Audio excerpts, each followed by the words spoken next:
Hola y bienvenidos a otro nuevo Victoria sobre los romanos. Ya digo que no me animo a llamarlo serie, pero casi algún día debemos planteárnoslo. He estado mirando información porque diferentes sitios, diferentes fuentes, para ver un poquito cómo era la Roma de aquella época.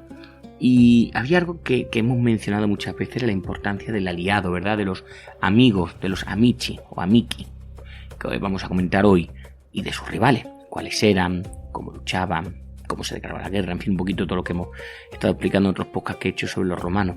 Así que hoy, pues, vamos a dar una larga diatriba, ¿verdad?, sobre amigos y rivales que tuvieron los romanos a lo largo de su historia, no porque sería, ¿verdad?, enemigos sería muchísimo, pero cómo los trataban, cómo los defendían, cómo hacían honor a su palabra. Así que vamos a empezar con las palabras de Cicerón y luego posteriormente, en fin, una versión que hizo Julio César. En fin, voy a dejar que Dani nos lo mencione los dos y ahora seguimos.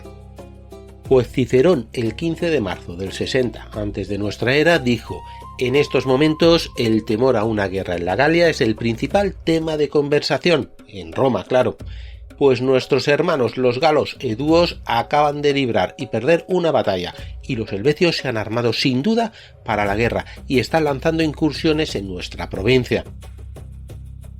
Sin embargo, la versión de Julio César, el discurso pronunciado por el líder germánico Ariovisto a finales del verano del 58 antes de nuestra era, dice así: la amistad del pueblo romano debería ser para él un honor y una garantía, no un obstáculo, y él la había buscado con esa esperanza.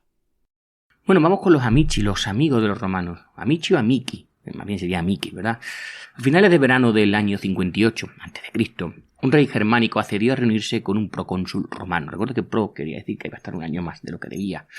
Ambos se encontraban en la Galia Oriental, no lejos de la orilla occidental del río Rin, y ambos eran intrusos en esa región.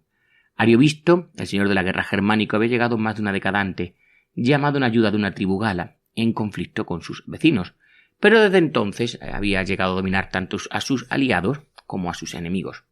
El romano era un tipo, no sé si lo conocéis, Cayo Julio César, y se encontraba muy lejos de su provincia, la provincia que le habían asignado, la Galia Transalpina. Era la primera vez que un gobernador romano y su ejército marchaban hacia esta parte de la Galia y había llegado pues con toda la impedimenta, en fuerza, que se nos hace, ¿verdad?, como una operación en fuerza. Contaba con 4.500 reclutados localmente y proporcionados por las tribus galas, otros auxilia extranjeros y 6 legiones romanas.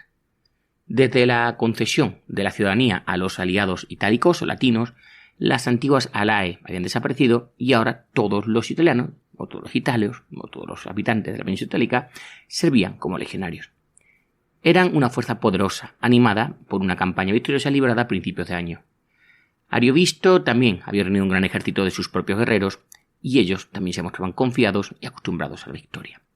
Los ejércitos acamparon aproximadamente un día de marcha a distancia, pero no estaban en guerra, ni sus pueblos se habían enfrentado jamás en el pasado. Tan recientemente como en el 59 a.C., el líder germánico había sido reconocido formalmente por el Senado como rey, atento y abro comillas, amigo del pueblo romano o amicus populi romani.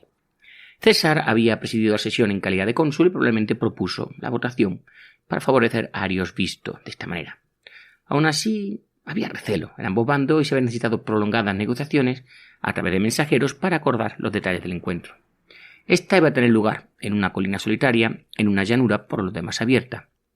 A igual distancia, de hecho estaban a un día, pues a igual distancia entre sus dos campamentos. Solo 10 hombres iban a acompañar a cada líder y el resto de su escolta estaría compuesta únicamente por jinetes.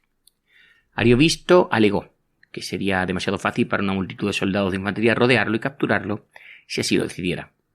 No todos estaban dispuestos a confiar en la tan cacareada Fides de Roma, y el germánico no se había convertido, ¿verdad?, en un líder militar tan exitoso, asumiendo riesgos innecesarios.